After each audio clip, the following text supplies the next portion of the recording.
What's going on, guys? It's Andrew. I am up in Duluth, California, up above Temecula, riding around our family's property here, and I am on my 2006 Honda XR650L. It is ancient, it is carbureted, and it is wonderful. I love this bike so much. I've taken it up to Yosemite, up to Johnson Valley, down to Mexicali, up to Palomar Mountain, which is right behind us over here, and it has been a phenomenal purchase. I feel like right now when I ride it, it is just absolutely dialed for what I do, which is probably 80% off-road and then 20% just taking 2-lane out to get to the trails that I want. But on both levels, off-road and on-road, it succeeds wonderfully. So if you're looking at a dual sport, you're considering the XR650L, and if you're into modding stuff or getting it dialed, there's so many things that you can do to it. It's just really unlimited.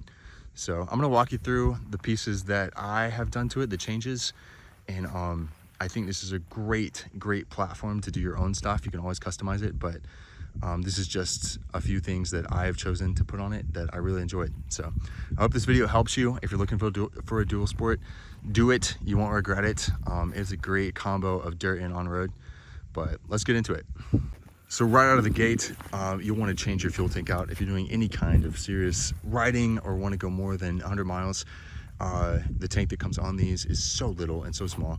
So I have upgraded my tank to a 4.7 gallon Clark, and it has been great. It is rugged enough to take some hits. I have dropped a couple times and keep on rocking. It is light and a great platform. I get around 250 miles out of this tank, which is pretty good, and maybe a little less. So I'm doing some serious off-roading. So that's the first thing you want to swap out. Move around to the front. A lot of people hate this big droopy fender. I actually love it. I have the aesthetics on this bike have really grown on me.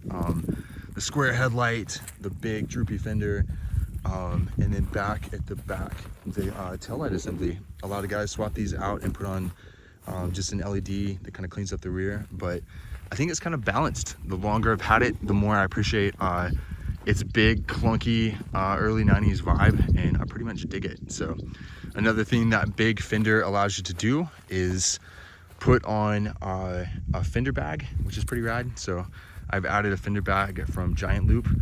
I keep a toolkit in there specific for the XR650L, and a jacket and a protein bar. So if it gets cold on the trails or if I need to fix something, I have it all right there and I never think about it. The headlight is shit on these bikes, so the first thing you'll want to do or the second thing after the tank, is upgrade your headlight. I have LED projector headlight that works really well, so much better than stock. I think halogen should probably be banned at this point, but works really well. Kind of takes away from the original aesthetics, but still clean. And I love that I can still have my shroud and add some numbers up here if I want to.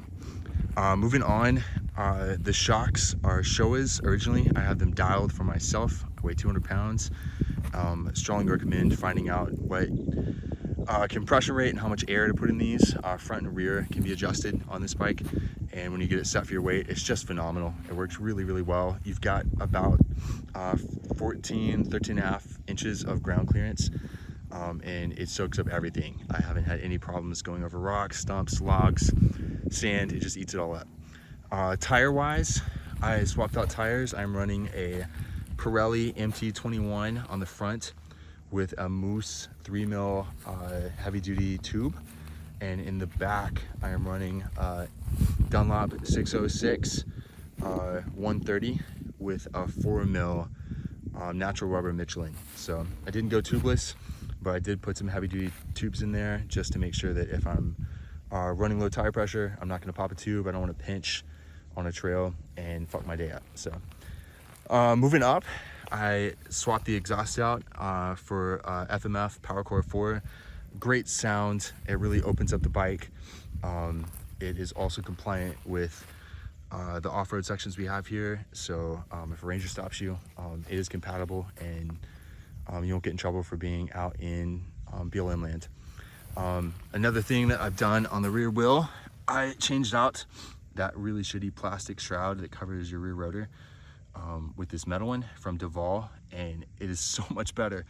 A buddy of mine actually had his plastic one get bashed up against the rotor and melt and cause his brakes to lock up. So I immediately swapped it out for one of these. You won't be disappointed. It looks great. It's a lot cleaner and works a lot better. I took off the rear foot pegs. I ride this solo, but those things are really heavy, and it shaved off probably about 5 pounds off the bike just removing those. So that was a pretty good upgrade. It is desmogged. I took off the freaking octopus that was on this originally.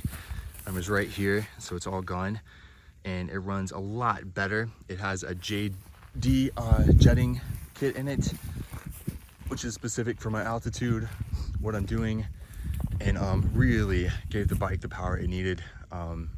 It is carbed, and the beautiful thing about that is you can get it dialed exactly for what you're riding in, the conditions that you're in, which is pretty rad. So do that too. Get your carb dialed for your elevation, for where you're gonna be. Great upgrade. I got my original seat. I still kept my grab handle. I used that to tie on my fly rod. I have this really awesome back rack from Racket that actually came on the bike when I bought it, but I love the aesthetics of that. It looks really good with this shitty old tail light. They just flow together. It's 90s perfection. I really dig it, but you can hold a lot back here. So the subframe on these was really weak, but this one with a little giant loop bag works really well, and you can see my giant loop strap there. I use this strap on my fly fishing rod or my fins when I go diving, but works really well, and I think looks great on the bike anyway. So just more 90s goodness. If we move up, I have a tank bag. It is from Giant Loop. It's one of their smaller bags, but I keep my necessities in there. So I've got some brass knuckles. I got in a fight the other day, so I'm a little nervous, but you've got enough for a power pack, a protein bar, a beer if you want some headphones, and then my wallet. I just always keep it there right in front of me, easy to get to. Coming up here, same thing. I love Giant Loop stuff, but I've got their zigzag bag. I keep some bear spray in here when I'm in the mountains. It's probably in there right now. It doesn't matter. And then handlebars. A lot of these bikes, as soon as you get them and stand up on them, you'll immediately notice that your handlebars sit way too low. So I upgraded these with some Rocks risers, 7/8" risers, and then a Pro Taper Contour SE handlebar.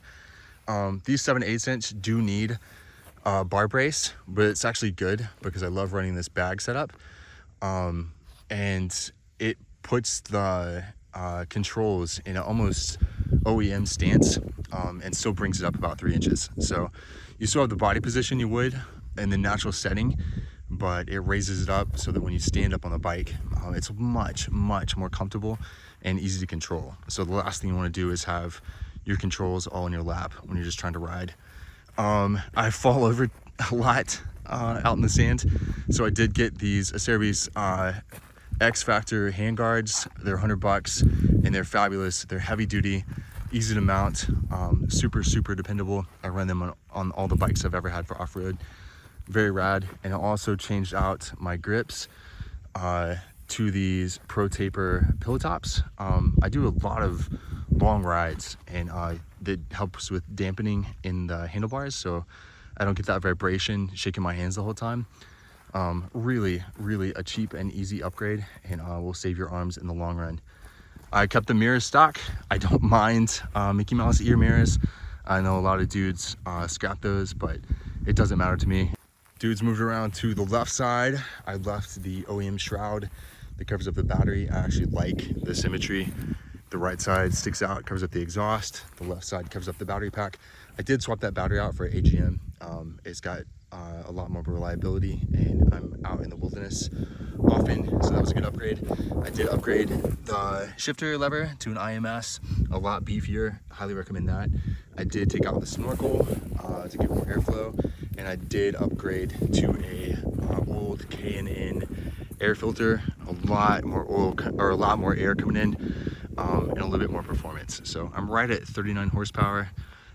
For a 350-pound bike, it sounds pathetic, but it actually has plenty of power to get you where you need to go, especially for the riding I do, which is mostly off-road. Two more upgrades. One, the foot pegs, the OM foot pegs are awful. So I replaced these with IMS. They are a lot wider and have a lot more traction, so I feel a lot more confident when I'm doing off-roading. And then if you look underneath, I have a 1-inch XR's only lowering link. I'm not short, but dropping the bike an inch actually helped with the center of gravity. So when you're taking turns or in tight corners, a lot easier. You're not dealing with a top heavy bike anymore. It just drops that center of gravity down just enough to feel perfect. So I highly recommend that upgrade as well. Besides that, no complaints and no intentions to do anything else. I love this bike, highly recommend it. Keep your carb clean, get it dialed for elevation, and you will have a blast on this sucker. It is ancient looking, if you can get over that, and it is 350 pounds, but I come from riding 650 pound street bikes and scramblers, and stepping down 300 pounds from those, this feels like a super lightweight bike. So even for the weight, I have no complaints. But really a joy to ride.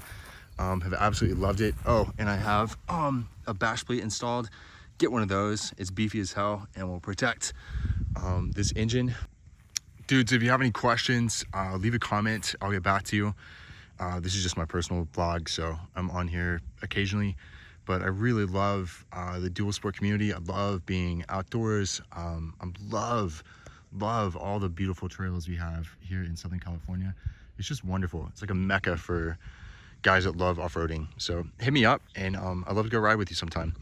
Anyway, I hope you guys have a great day. I hope this video helped. I think this setup is pretty good. If you've got some other mods that you've done or some recommendations, I'd love to know them. Just excited to ride and excited for life. So have a great day, dudes. See you soon.